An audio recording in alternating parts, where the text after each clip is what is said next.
setiap malam kita ada tazkirah, ada kuliah, ada ceramah, ada ilmu, ada majlis ilmu setiap malam. Saya sibuk ustaz. Sesibuk mana pun 3 ilmu ni jangan tinggal. Assalamualaikum warahmatullahi taala wabarakatuh. Bismillahirrahmanirrahim. Alhamdulillahi rabbil alamin. Wa bihi nasta'inu ala umuri dunya waddin. Sallallahu wasallama ala sayyidina Muhammadin khatamin nabiyyin wa ala alihi wa ashabihi ajma'in. Amma ba'd. Qala Allah ta'ala fil Qur'anil Karim. A'udzu billahi minasy syaithanir rajim. Bismillahirrahmanirrahim. فآمنوا بالله ورسوله النبي الأمي الذي يؤمن بالله وكلماته واتبعوه لعلكم تهتدون. صدق الله العظيم. وقال الله تعالى وأطيعوا الله والرسول لعلكم ترحمون. صدق الله العظيم. وقال النبي صلى الله عليه وسلم كلمتان حبيبتان إلى الرحمن خفيفتان على اللسان ثقيلتان في الميزان سبحان الله وبحمده سبحان الله العظيم أو كما قال النبي صلى الله عليه وسلم. سبحانك لا علم لنا إلا ما علمتنا إنك أنت العليم الحكيم. سبحانك لا فهم لنا إلا ما فهمتنا إنك أنت الجواد الكريم. رب اشرح لي صدري ويسر لي أمري واحلل عقدة من لساني يفقه قولي. رب يسر ولا تعسر وتمم بالخير وبك نستعين. يا فتاح يا عليم يا فتاح يا عليم يا فتاح يا عليم. Alhamdulillah, tuan-tuan yang mulia, syukur pada Allah Subhanahu wa taala atas segala limpahan kurniaan dan kasih sayang daripada Allah. Allah Subhanahu wa taala memberikan kepada kita taufik dan hidayat, rahmat untuk kita sama-sama mentaati perintah Allah yang begitu agung, iaitu salat yang ditunaikan dengan cara baginda Nabi Muhammad sallallahu alaihi wasallam. Mudah-mudahan kita mendapat taufik dan hidayat daripada Allah Subhanahu wa taala, sentiasa diberi taufik. Fa'asa ulaika ay yakunu minal muhtadin. Mudah-mudahan mereka inilah yang sentiasa berada ataupun sentiasa digolongkan di kalangan mereka-mereka yang mendapat petunjuk daripada Allah Subhanahu wa taala. Yakinlah tuan-tuan yang mulia, di sebalik kita mentaati perintah Allah dan sunnah Nabi Muhammad sallallahu alaihi wasallam, ada kejayaan yang begitu besar, ada rahmat yang begitu agung, dan ada taufik dan hidayat yang berkekalan yang Allah Subhanahu wa taala letakkan di dalam mentaati Allah. Allah Taala berfirman dalam Al-Quran, wa ati'ullaha war rasul la'allakum turhamun. Taatilah Allah dan Rasul, mudah-mudahan kamu akan dirahmati oleh Allah. Maknanya tuan-tuan, dalam mentaati perintah Allah dan Rasulullah sallallahu alaihi wasallam ada rahmat daripada Allah Taala. Siapa yang datang sembahyang berjemaah di masjid, Allah akan bagi rahmat. Dan Allah juga mengatakan dalam Al-Quran, fa'aminu billahi wa rasulihi an-nabiyyil ummiyil ladzi yu'minu billahi wa kalimatihi wattabi'uhu la'allakum tahtadun. Berimanlah kamu kepada Allah. Fa'aminu billahi wa rasulihi.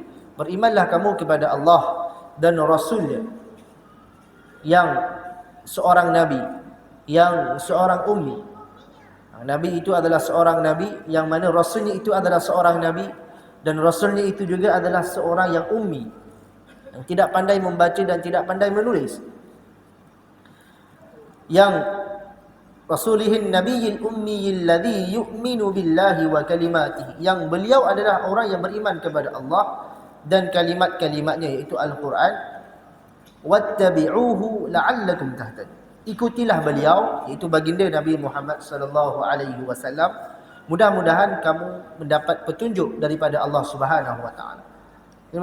Maknanya tuan-tuan, di dalam beriman kepada Allah dan mengikuti Rasulullah sallallahu alaihi wasallam ada taufik dan hidayat daripada Allah. Di siapa yang inginkan rahmat, sesiapa yang inginkan taufik dan hidayat daripada Allah Taala, maka datanglah mentaati perintah Allah, ikut sunnah Nabi Muhammad sallallahu alaihi wasallam. Jadi yang kita amalkan sekarang adalah datanglah mentaati perintah Allah, iaitu salat dengan cara baginda Nabi Muhammad sallallahu alaihi wasallam, iaitu berjemaah. Mudah-mudahan Allah merahmati kita, dan mudah-mudahan Allah memberi taufik dan hidayat kepada kita, dan mudah-mudahan Allah memberikan kepada kita kejayaan di dunia dan di akhirat. Wa may yuti'illaha wa rasulahu faqad faza fawzan 'azima. Siapa yang mentaati Allah dan Rasul, maka dia akan mendapat kejayaan di dunia dan di akhirat. Kejayaan yang begitu besar di dunia dan di akhirat. Allah akan bagi kesenangan hidup di dunia, dan yakinlah Allah akan bagi kejayaan di akhirat. Segala jenis kejayaan, segala jenis kebahagiaan Allah akan bagi di hari akhirat itu. Yakinlah tuan-tuan yang mulia, saya dan tuan-tuan semua kena yakin, perlu meyakini, dan itulah dipanggil iman. Dalam Al-Quran banyak tempat dalam Al-Quran Allah Ta'ala menceritakan tentang keimanan kepada Allah Ta'ala. Iman. Ya ayyuhalladzina amanu. Ya ayyuhalladzina amanu. Dalam Al-Quran sahaja berapa banyak ayat. Ya ayyuhalladzina amanu. Ya ayyuhalladzina amanu aminu. Ya ayyuhalladzina amanu ittaqullah. Ya ayyuhalladzina amanu. Macam-macam tempat, macam-macam cara Allah sampaikan kepada kita. Allah begitu menekankan kepada kita untuk beriman kepada Allah Subhanahu wa taala, untuk mempercayai dan meyakini Allah Subhanahu wa taala. Jadi kembali kepada kisah tuan-tuan yang mulia. Kita rujuk balik kisah Nabi Ibrahim alaihi salam dan Nabi Ismail alaihi salam. Kisah yang masyhur yang kita semua pun tahu. Dan kita baru saja alhamdulillah menunaikan ibadah korban bagi sesiapa yang telah menginfakkan hartanya untuk menunaikan ibadah korban. Masya-Allah, semoga Allah Subhanahu wa taala menerima ibadah mereka, dan bagi mereka yang tidak berkemampuan untuk menunaikan ibadah korban, berazamlah ataupun kita kata berusahalah, berazamlah untuk kita menjalani ibadah tersebut di tahun akan datang insya-Allah. Jadi kita kembali kepada kisah Nabi Ibrahim alaihi salam. Tuan-tuan bayangkan, datang perintah Allah kepada Nabi Ibrahim, perintah untuk menyembelih anak beliau. Oh, perintah yang begitu besar, perintah yang begitu agung. Adakah kita mampu untuk buat? Hari ini tuan-tuan, anak kita kena pukul dekat sekolah pun kita marah cikgu. Anak kita kena pukul pun kita marah cikgu. Marah ustaz, marah asatizah, marah guru-guru yang mengajar anak kita. Tak boleh, saya pun tak pukul anak saya. Kamu pandai-pandai nak pukul anak saya. Hari ini kalau cikgu, kalau ustaz, kalau guru-guru yang mengajar anak kita, yang memberi didikan agama ataupun dunia kepada anak kita, bila dirotan, dipukul, kita marah. Bahkan kita membuat report polis pula. Penjaga penuh menunggu cikgu. Itu kita kata kat cikgu. Kita datang sekolah, kita kata kat cikgu, cikgu, penjaga penuh tunggu cikgu dekat. Macam tu. Anak kita kena rotan pun tuan-tuan, kita dah marah. Allah kata dalam Al-Quran, wasariqu wasariqatu faqta'u. Orang perempuan, orang lelaki yang mencuri dan orang perempuan yang mencuri, faqta'u, potong tangan dia. Jadi tuan-tuan yang mulia, kalaulah hari ini di Malaysia ni diamalkan hukum hudud, itu hukum Allah. Tilka hududullah lah kata. Itulah hukum-hukum Allah Ta'ala. Hukum Allah sepatutnya dalam Al-Quran menyebut siapa yang mencuri, siapa yang disabitkan kesalahan mencuri, bukan penjara penuh, bukan penjara bentuk. Dalam Al-Quran kata potong tangan dia. Kalaulah anak kita yang mencuri itu tuan-tuan, adakah kita sanggup untuk mengizinkan, memberi kebenaran kepada pihak berkuasa untuk memotong tangan anak kita? Beratlah, kalau saya pun berat. Anak saya yang mencuri, kita pun tak boleh. Jadi kalaulah anak kita kena rotan pun kita marah, anak kita nak kena potong tangan pun kita tak bagi, tuan-tuan yang mulia. Bagaimana datang perintah Allah Subhanahu wa taala kepada kita untuk menyembelih anak kita? Bagaimana kalau datang perintah itu pada kita? Jadi perintah ini datang kepada Nabi Ibrahim alaihissalam. Begitu besar sekali perintah Allah Ta'ala. Adakah Nabi Ibrahim bertanya, kenapa saya nak kena potong, nak kena sembelih anak saya? Adakah Nabi Ibrahim berdolah dalil, kenapa pula kan? Cuba Allah bagi alasan kepada saya. Cuba Tuhan bagi alasan kepada saya, apa sebab saya nak kena sembelih anak saya? Berat tu. Mati ni tuan-tuan, sembelih terus mati ni. Adakah Nabi Ibrahim mempertikaikan perintah Allah?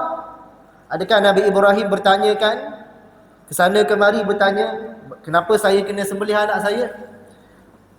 Tak ada tuan-tuan. Nabi Ibrahim dengan penuh keyakinan, dengan penuh keimanan kepada Allah Subhanahu wa taala, dengan penuh pahaman, dengan penuh pemikiran yang betul, tak ada tanya, tak ada pertikaikan, tak ada apa, terus bersedia sanggup untuk menyembelih anak. Dan beliau melakukan perkara walaupun disayang. Sayanglah. Anak kita kena rotan pun kita marah. Kerana apa? Kerana saya sayang anak saya.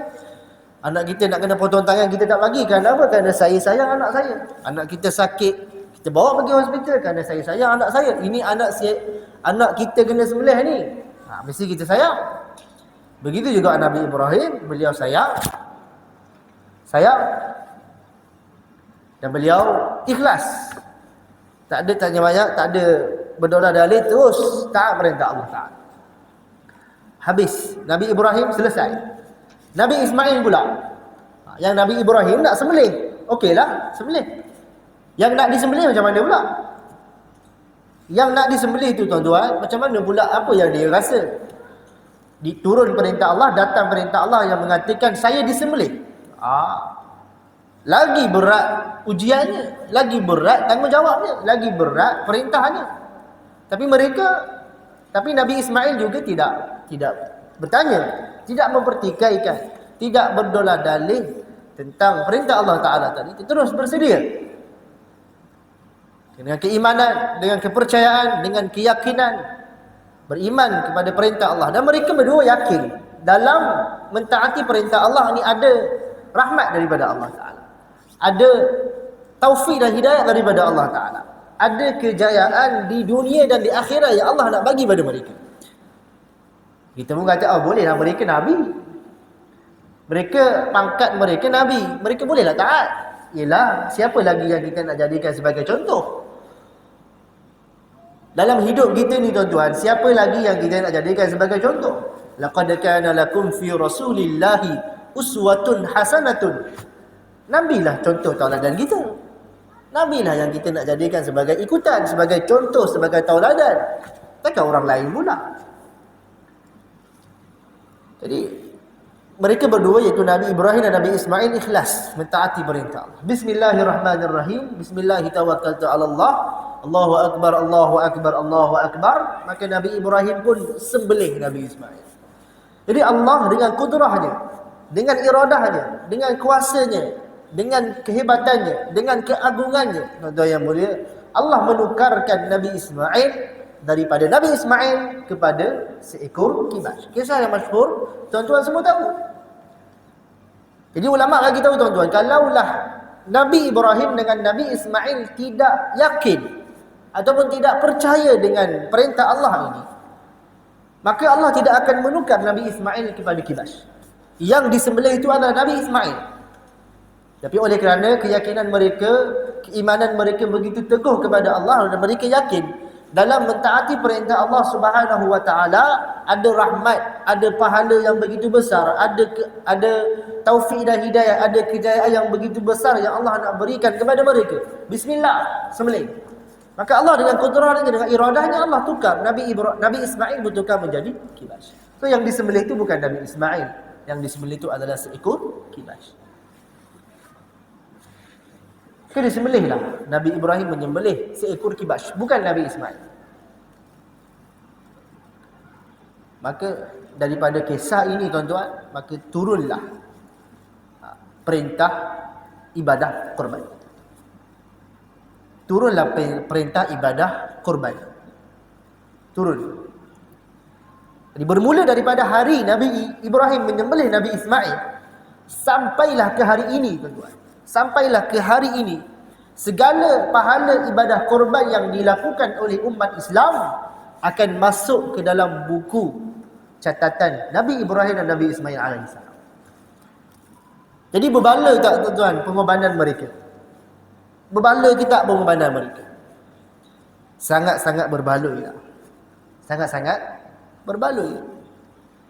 Dan mereka yakin, mereka faham dan mereka percaya dengan penuh keimanan dan ketakwaan kepada Allah Subhanahu wa taala dalam mentaati perintah Allah. Ada sinar di hujung. Walaupun nampaknya macam berat, nampaknya macam payah, nampaknya macam susah nak dibuat, tapi di sebalik, di hujung ada sinar yang bercahaya. Ada pahala yang begitu besar, ada kejayaan yang begitu agung di dunia dan di akhirat, dan mereka yakin dengan perkara ini tuan-tuan, maka Allah bagi. Jadi begitulah juga kita hari ini tuan-tuan, datang perintah Allah sembahyang, datang perintah Allah puasa, datang perintah Allah keluarkan zakat. Adakah kita yakin? Adakah kita yakin dalam mentaati perintah Allah ada sinar, ada pahala yang begitu besar di dunia dan di akhirat? Adakah kita yakin? Ada jawapannya tidak ke, jawapannya ya ke? Tak ada jawapan. Sebenarnya kita kena yakin bahawa dalam mentaati perintah Allah dan sunnah Rasulullah sallallahu alaihi wasallam ada kejayaan yang begitu besar. Itulah orang kata apa tuan-tuan yang mulia, satu faedah, manfaat yang kita boleh ambil daripada kisah Nabi Ibrahim dengan Nabi Ismail. Manfaat yang kedua yang kita boleh ambil daripada kisah Nabi Ibrahim dan Nabi Ismail adalah pengorbanan mereka. Pengorbanan mereka. Hari ini kita susah. Kita susah tuan-tuan untuk mengorbankan keduniaan kita semata-mata untuk mendapatkan akhirat kita. Bahkan kita sanggup mengorbankan akhirat kita semata-mata untuk mendapatkan dunia kita. Terbalik. Jadi mana bila datang perintah Allah Subhanahu wa taala kepada Nabi Ibrahim untuk menyembelih anaknya, satu perintah yang besar, dan beliau adalah seorang bapa yang begitu sayang kepada anaknya. Sungguh berat. Sungguh berat. Memang berat lah. Ini bukan potong tangan. Ini bukan rotan. Ini sembelih mati. Hilang nyawa. Kalau dirotan, tak hilang nyawa. Kalau dipotong, hilang tangan. Tapi nyawa tak hilang. Tapi disembelih ni, nyawa hilang. Terus hilang. Ya Allah nak ajar Nabi Ibrahim untuk melakukan pengorbanan terhadap dunia yang kita sayang. Anak tu dunia tu ustaz, ya. Innama amwalukum wa auladukum fitnah. Hanya saja harta-harta kamu dan anak-anak kamu itu adalah fitnah untuk kamu. Dan fitnah yang paling besar adalah dunia. Fitnah yang paling besar adalah dunia. Termasuk dalam fitnah adalah anak kita dan harta kita. Maka harta kita pun adalah dunia. Kerana kedua-duanya membawa kepada fitnah, dan dunia juga membawa kepada fitnah. Jadi Allah nak ajar Nabi Ibrahim, kamu kena buang rasa sayang terhadap dunia kamu. Kamu kena buang rasa sayang terhadap anak kamu. Buang dan lakukan pengorbanan. Bukanlah balik sekarang pergi rotan anak kita kan. Balik sekarang habis kena rotan belaka anak kita. Kenapa apa? Sebab saya nak buang rasa sayang kepada anak. Tak. Bukanlah suruh pergi rotan anak. Bukanlah balik sekarang pergi sepak pula anak tu. Bukan. Allah ajar Nabi Ibrahim macam mana nak buang rasa sayang pada anak dan nak melakukan pengorbanan untuk tinggalkan dunia semata-mata untuk mentaati perintah Allah Subhanahu wa taala.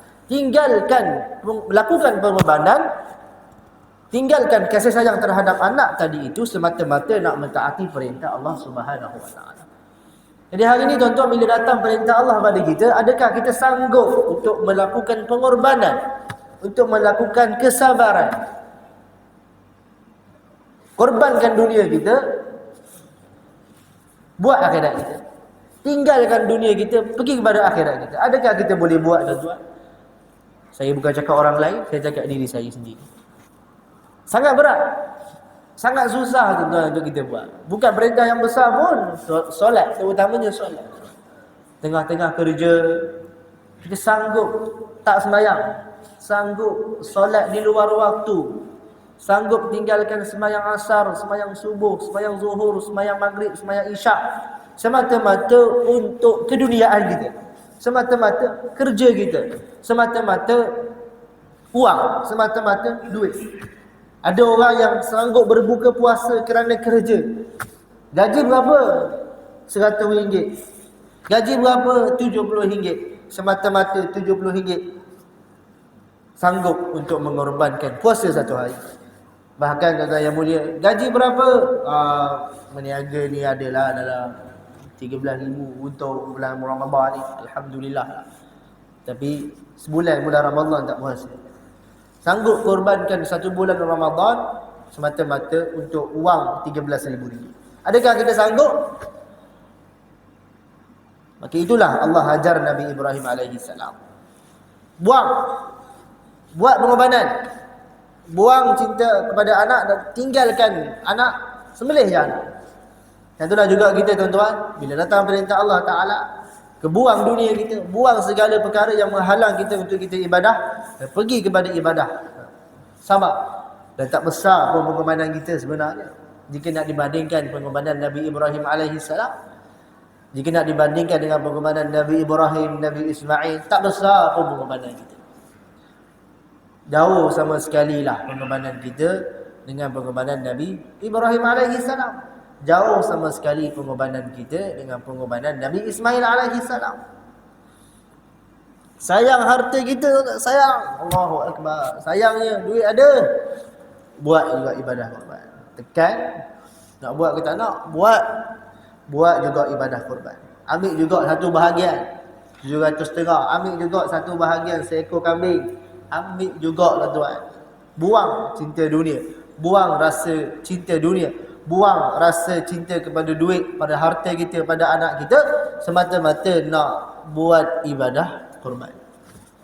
Inilah yang saya dan tuan-tuan semua nak kena belajar. Itulah faedah, dua faedah yang kita dapat ambil. Banyak lagi faedah tuan-tuan. Banyak lagi faedah yang kita dapat ambil daripada kisah Nabi Ibrahim ini. Dan sudah pastilah tuan-tuan, ini adalah kisah yang bersejarah dalam umat Islam. Dan sudah pastilah takkan satu ataupun dua sahaja faedahnya. Sudah pasti faedahnya begitu banyak, manfaatnya begitu banyak tuan-tuan yang mulia. Dan inilah tuan-tuan, saya dan tuan-tuan semua nak kena belajar. Saya dan tuan-tuan semua nak kena tanam dalam diri kita keimanan, ketakwaan, kepercayaan, pahaman tentang Allah Subhanahu wa taala, sehinggalah kita mampu untuk mentaati segala perintah Allah yang datang pada kita dan meninggalkan dunia yang ada di sisi kita dan mengikuti sunnah Nabi Muhammad sallallahu alaihi wasallam. Dan bagaimana kita nak melakukan pengorbanan semata-mata untuk mentaati perintah Allah, dan kita sanggup, kita sabar, dan kita boleh berkorban untuk dunia kita semata-mata untuk mentaati perintah Allah, semata-mata untuk datang beribadah kepada Allah Subhanahu wa taala. Moga Allah Subhanahu wa taala memberi taufik kepada saya dan tuan-tuan semua. Moga dapat kita beramal, kita berpegang teguh, istiqamah dalam mentaati perintah Allah. Yang satu ini tuan-tuan. Yang satu ni, iaitu solat berjemaah di masjid. Moga Allah Ta'ala bagi taufik kepada saya dan tuan-tuan semua. Terutamanya, bukan cakap orang lain tuan-tuan, terutamanya saya yang bercakap di hadapan ini, Allah bagi taufik. Awal-awal sekali. Orang yang pertama yang Allah nak bagi taufik ialah saya yang bercakap di hadapan ini. Moganya begitulah. Tapi hari ini tuan-tuan, masalahnya kita tak dapat nak yakin. Tak dapat nak yakin. Tak dapat nak yakin benda itu. Itulah kata iman. Benda yang kita tak nampak. Tak nampak benda ni tuan-tuan. Nabi Ibrahim, dia tahu ke yang Allah nak tukar Nabi Ismail itu menjadi kibas? Dia nampak ke? Tuan-tuan yang mulia, kalau dia tahu, tak ada ceritalah. Tak tahu, tak ada benda yang best lah yang nak dicerita. Dia tak tahu tuan-tuan. Nabi Ibrahim dia tak tahu yang Allah akan tukar Nabi Ismail menjadi kibas. Kalau dia tahu, tak best lah cerita. Tak best lah. Tak ada benda lah yang kita nak bangga-banggakan dengan kisah penyembelihan Nabi Ismail ni. Oleh kerana dia tak tahu, tuan-tuan. Dia tak nampak. Zahir ke batin dia tak nampak. Yang Allah akan tukar Nabi Ibrahim menjadi seekor kibas. Dan dengan sebab itulah turunnya perintah ibadah korban. Dan dengan sebab itulah menjadi pahala bagi mereka berdunia daripada hari itu sampailah ke hari ini. Berapa banyak pahala, tuan-tuan, Allah nak bagi pada mereka. Itu besar pengorbanan sabar mereka, pengorbanan mereka mentaati perintah Allah, sudah pasti ada rahmat yang Allah nak bagi pada mereka. Dia tahu ke? Dia nampak ke, tuan-tuan? Dia tak nampak. Tetapi dia tahu dalam taat perintah Allah ada rahmat, ada hidayat, ada pahala, ada kejayaan yang Allah akan bagi. Tapi hari ni, tuan-tuan, saya dan tuan-tuan semua nak timbulkan perasaan itu. Nak yakin benda tu lah. Nak faham benda ni, tuan-tuan. Dan benda ni bukan faham belajar matematik, bukan faham belajar bahasa Melayu, bukan faham belajar sains ke, tuan-tuan. Tak perlu belajar akademik pun, tuan-tuan. Benda ni faham dengan mata kasar, faham dengan mata hati. Tengok dengan mata kasar dan faham dengan mata hati. Faham dengan ilmu, faham dengan keimanan, faham dengan kepercayaan, dan faham dengan kepahaman, faham dengan pemikiran. Sebab tu akal ni sangat penting dalam kita nak memahami agama. Lepas tu Allah bagi akal. Laqad khalaqnal insana fi ahsani taqwim. Kami telah menciptakan manusia dengan sebaik-baik ciptaan. Apa sebaik-baik ciptaan itu? Allah memberikan kepada kita akal dan nafsu. Itulah sebaik-baik ciptaan. Ada 3 makhluk yang Allah Ta'ala ciptakan. Yang pertama, Allah ciptakan malaikat. Malaikat Allah hanya memberikan kepada mereka akal. Dan yang kedua, Allah menciptakan haiwan. Haiwan Allah hanya memberikan kepada mereka nafsu.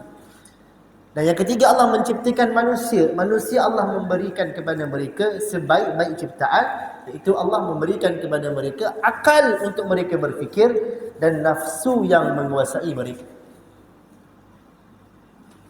Akal akan bawa kita kepada kebaikan.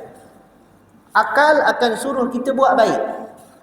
Dan nafsu memang asal semula jadinya ialah membawa kepada keseronokan, membawa kepada dosa.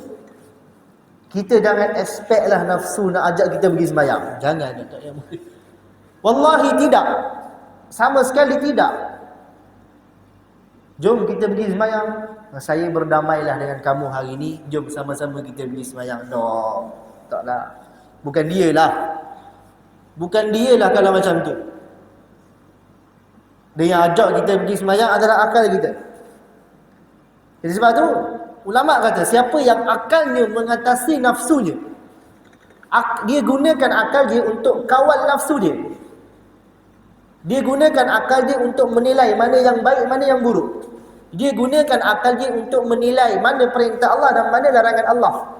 Dia gunakan akalnya untuk menilai pahala dan dosa. Dia gunakan akal dia untuk menilai ibadah dan maksiat. Maka orang yang macam ni, ulama kata dia lebih baik daripada malaikat. Dia lebih baik, darjatnya lebih tinggi daripada malaikat. Sebab tu Allah lantik manusia jadi khalifah di atas muka bumi. Wa iz qala rabbuka lil malaikati inni ja'ilun fil ardi khalifah. Allah kata. Tetapi sebaliknya, siapa yang nafsunya mengatasi akalnya, dia menggunakan nafsunya untuk melihat kebaikan dan keburukan. Kalau gunakan nafsu, nafsu tak akan tengoklah kebaikan tu, akan tengok keburukan sahajalah. Maka orang yang macam ni, dia lebih rendah lagi daripada binatang. Sebab tu Allah kata, وَلَقَدْ ذَرَأْنَا لِجَهَنَّمَ كَثِيرًا مِنَ الْجِنِّ وَالْإِنسِ lahum qulubun la ya'qiluna biha. Ada hati tapi tak nak, ada akal tapi tak nak fikir. Lahum qulubun la ya'qiluna biha wa lahum adhanun la yasma' wa lahum a'yunun la yubsiruna biha wa lahum adhanun la yasma'una biha. Ada mata tak nak tengok, ada telinga tak nak dengar. Ulaika kal an'am, mereka inilah macam binatang ternakan, macam binatang, macam haiwan, macam lembu, macam kambing. Bal hum adall, bahkan lagi teruk lagi daripada itu. Jadi Allah bagi segala-galanya kepada kita. Laqad khalaqnal insana fi ahsani taqwim. Jadi perkara ini kalau kita lihat dengan syaitan tak akan nampak. Kalau kita lihat dengan nafsu tak akan nampak. Tapi kalau kita lihat dengan pahaman yang betul, kalau kita lihat dengan mata hati, kalau kita lihat dengan akal yang betul, kalau kita lihat dengan keimanan, kalau kita lihat dengan pemikiran yang betul, insya-Allah kita akan nampak mana yang baik, mana yang buruk. Mana yang perlu saya amalkan, mana yang perlu saya tinggalkan. Mana yang perlu saya buat, mana yang perlu saya tak buat. Mana yang perlu saya taat, mana yang perlu saya tidak taat. Mana dosa, mana pahala, mana maksiat, mana ibadat. Kita akan nampak tuan-tuan. Akan datang keimanan tu dalam diri. Tapi hari ini sebaliknya, kita tengok dengan nafsu. Kita tengok dengan apa? Dengan godaan nafsu. Tak akan nampak. Tak akan nampak, tuan-tuan. Jadi untuk ibadah, untuk agama, untuk perkara yang berkaitan dengan agama, untuk perkara yang berkaitan dengan ibadah, kita perlu melihatnya dengan keimanan. Barulah kita akan nampak. Inilah yang perlu kita usahakan, saya dan tuan-tuan semua. Wallahi, tallahi, billahi dan tuan. Perlu usahakan sampailah kita bertemu dengan Allah Subhanahu wa taala, yang akan menentukan kita sama ada kita masuk ke dalam neraka Allah ataupun kita masuk ke dalam syurga Allah Subhanahu wa taala. Jadi oleh kerana itulah untuk mendapatkan keimanan ni tuan-tuan perlu diusahakan. Iman ni perlu diusahakan. Iman ni turun naik. Al-iman yazidu wa yanqusu. Dalam mazhab kita Ahlus Sunnah wal Jamaah berpendapat bahawa al-iman yazidu wa yanqus. Iman itu akan bertambah dan akan berkurangan. Bertambah iman maka bertambahlah amal, berkurangan iman maka berkuranglah amal. Ini hari kita, hari demi hari, saya sendiri tuan-tuan, hari demi hari iman kita berkurang. Iman kita makin kurang. Iman kita makin kurang, makin hari demi hari kita makin kurang ibadah, makin kurang amal kita, makin jauh kita dengan Allah, makin jauh. Sebab tu kalau ada asatizah kita yang mengajar tauhid, yang mengajar ilmu iman, ilmu tentang keimanan, iaitu tauhid kepada Allah Subhanahu wa taala, ilmu akidah, tuan-tuan jangan sesekali melepaskan kelas tersebut. Bersabarlah seketika antara maghrib dan isyak, sekiranya ada asatizah yang menceritakan tentang ilmu tauhid. Maka ilmu inilah yang akan membawa keimanan kepada kita, dan keimanan inilah yang akan membawa kita mentaati perintah Allah dan meninggalkan larangan Allah, mengikuti cara baginda Nabi Muhammad sallallahu alaihi wasallam. Ilmu penting juga. Ilmu pun penting juga, tuan-tuan. Nak dapat iman ni kena belajar ilmu tauhid. Nak dapat keimanan yang betul, pemikiran yang betul, kepercayaan yang betul, akidah yang betul, pegangan yang betul, akal yang betul, pahaman yang betul, kena belajar ilmu tauhid. Sebab tu dalam hadis Nabi kata, talabul ilmi faridatun ala kulli muslim wa muslimatin. Mempelajari ilmu itu adalah satu kefarduan ke atas setiap individu, lelaki dan wanita. Wajib kena belajar. Talabul ilmi, menuntut ilmu, adalah fardu ain. Maknanya menuntut ilmu itu adalah wajib, fardu ain ke atas kita, lelaki dan wanita. Wajib maksudnya apa? Ma yuthabu ala fi'lihi wa yu'aqabu ala tarkihi. Sesuatu yang kita diberi pahala kerana melakukannya, dan sesuatu yang diberi dosa kerana meninggalkannya. Itulah dikata fardu ain. Seperti mana sembahyang adalah wajib ke atas setiap kita. Kita sembahyang dapat pahala, tak sembahyang kita berdosa. Begitulah juga menuntut ilmu adalah satu kefarduan. Kita tuntut, kita dapat pahala, kita tak tuntut, dapat dosa. Kita belajar dapat pahala, kita tak belajar dapat dosa. Persoalan timbul, ilmu yang mana yang saya belajar saya dapat pahala, saya tak belajar saya berdosa. Ilmu yang mana? Ilmu apa, tuan-tuan? Semua ilmu, kalau semua ilmu habislah saya pun berdosa. Ilmu apa? Ilmu hadis, ilmu tasawuf, ilmu fiqh, ilmu tauhid, ilmu al-Quran, ilmu tafsir, semua kita kena belajar. Belajar dapat pahala, tak belajar berdosa. Beratlah kalau gitu, berat. Tapi bukan itu yang dimaksudkan, tuan-tuan. Yang dimaksudkan hanyalah 3 ilmu sahaja. Ilmu tauhid, ilmu tasawuf dan ilmu fiqh. 3 ilmu adalah ilmu yang wajib kita belajar. Belajar dapat pahala, tak belajar kita berdosa. Saya tak tahu ustaz, lagilah kena belajar. Wallahi, saya tak tahu, lagilah kena belajar. Yang tadi pun tak pasti tahu ke tak tahu, dah hukum dia wajib belajar. Belajar dapat pahala, tak belajar berdosa. Dan kalau tak tahu tuan-tuan yang mulia, jadi lagi wajiblah. Tahu dapat pahala, tak tahu berdosa lah. Jadi salah satu daripada ilmu ni adalah ilmu tauhid. Penting belajar. Sebab tu kalau ada asatizah yang mengajar ilmu tauhid, yang mengajar ilmu fiqh, yang mengajar ilmu tasawuf, tuan-tuan jangan tinggalkan. Jangan tinggalkan kelas. Jangan tinggalkan masjid ni. Kalau datang sembahyang maghrib berjemaah di masjid, jangan balik rumah, duduklah seketika, sabarlah seketika, tangguhkanlah segala keperluan dunia kita seketika. Tak lama pun, dalam 40 hingga 45 minit sahaja, dalam termasuk sekali dengan sembahyang isyak, sekali dengan makan dalam 1 jam lebih. Makan pun ada. Adalah, makan tu wajib. Memang masjid kita menyediakan makan setiap malam. Jangan balik, ada makan. Ada sahabat-sahabat kita khusus bersedia untuk melapangkan masa, tenaga, harta, segalanya untuk bagi kita makan. So, ada orang sedia makan kat belakang, lepas isyak jangan balik, kita makan dulu. Sekali dengan semua makan semua dalam 1 jam lebih. Sabar. Kalau dapat duduk full setiap malam, kita ada tazkirah, ada kuliah, ada ceramah, ada ilmu, ada majlis ilmu setiap malam. Saya sibuk ustaz. Sesibuk mana pun, 3 ilmu ni jangan tinggal. 3 ilmu. Wallahi jangan tinggal. Kerana dia adalah wajib untuk kita tahu. Dan kita dah belajar dekat sini, kita dah tahu dekat sini, kita dah faham sikit kat sini, balik rumah kita pesan pula kat anak kita. Kita sampaikan pula kat anak kita, ni sayang, Along, Acik, Arah semua main duduk sekejap. Ayah ada nak sampaikan apa yang ayah dapat dekat masjid tadi. Duduk sekejap. Itulah tanggungjawab kita sebagai seorang suami, sebagai seorang ayah. Ini dah ulang-ulang saya beli beras. Saya beli beras. Ulang hak tu lah. Saya beli beras. Awak dengar cakap saya sebab saya beli beras. Saya nak kahwin 2, saya beli beras. Hak itulah hak ulang-ulang. Hak beli beras itulah hak ulang kan. Hak ceramah tak nak cakap pula. Hak ustaz cakap kat masjid tadi, dia tak nak sampaikan pula dekat anak isteri dia. Hak dia sampai dekat anak isteri dia, saya beli beras. Saya beli beras.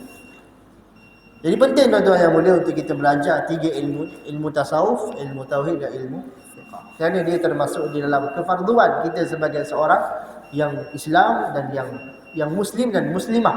Yang Islam lelaki dan Islam yang perempuan, wajib kita belajar. Belajar dapat pahala, tak belajar berdosa.